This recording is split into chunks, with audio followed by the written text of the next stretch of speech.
Hello, I'm Dominic Walker, JMW's Inside Man, and I'm with Grace O'Driscoll. Grace is a solicitor in JMW's Employment Department. Hello, Grace.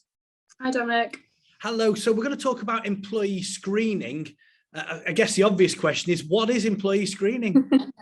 A good place to start. So employee screening is essentially the right to work checks that you need to carry out before any employee joins your company and then throughout the time that they're working with you. It's really important that you do carry these out, as it's an offence to employ someone when you've got the reasonable belief that they might be illegally working, and you could actually be imprisoned for up to 5 years if found guilty. So it's really important you carry out those checks and that you're also keeping a record of the fact that you've done it.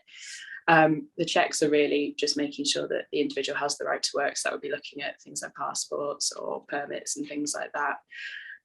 You need to also remember to carry out your checks for every single employee, regardless of what you think you might know about their right to work, because otherwise you're opening yourself up to the possibility of, one, having misunderstood and someone not actually having a right to work, and two, the possibility of a discrimination claim if you're only asking some people and not others.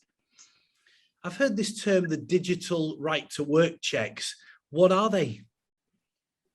So traditionally, the way that you check someone's right to work was they came to your office and brought, say, their passport, their residence card or their permit, and you had to look at it physically to confirm that you'd seen it. Obviously, with the COVID pandemic last year, that became really difficult with remote working. And so the government rolled out the digital right to work checks.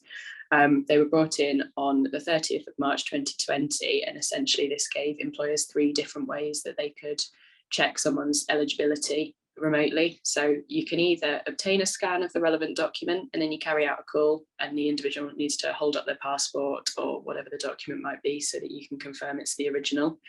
Alternatively, if they have a biometric residence permit or a biometric residence card, or they're a member of the EU settlement scheme, then you can use the online right to work checking service while you're on a call with them, and that will let you know what their status is. And finally, even if the employee isn't able to provide you with any of the documentation required, then there's also the Home Office's employer checking service, which you can use to check. And I believe this is all being extended. Why is that? The measures were due to end on the 31st of August 2021, in line with obviously return to the office and things like that. But there's been such a positive response to being able to check people's online their status remotely that the government have decided to extend this until the 6th of April 2022. I think especially in a lot of businesses, people are finding that remote working and home working is still going to be sticking around. And so it's useful to have this option to do things digitally if possible. And the government have confirmed that their intention is that they're going to try and come up with a digital solution which will have enhanced security built in and which everyone can use homogeneously. Grace, as always, thank you very much for your insight. And of course, if you'd like any advice from Grace in relation to the digital checks, you can contact insideman@jmw.co.uk or call 0161 82 81 999. I'm Dominic Walker, JMW's Inside Man.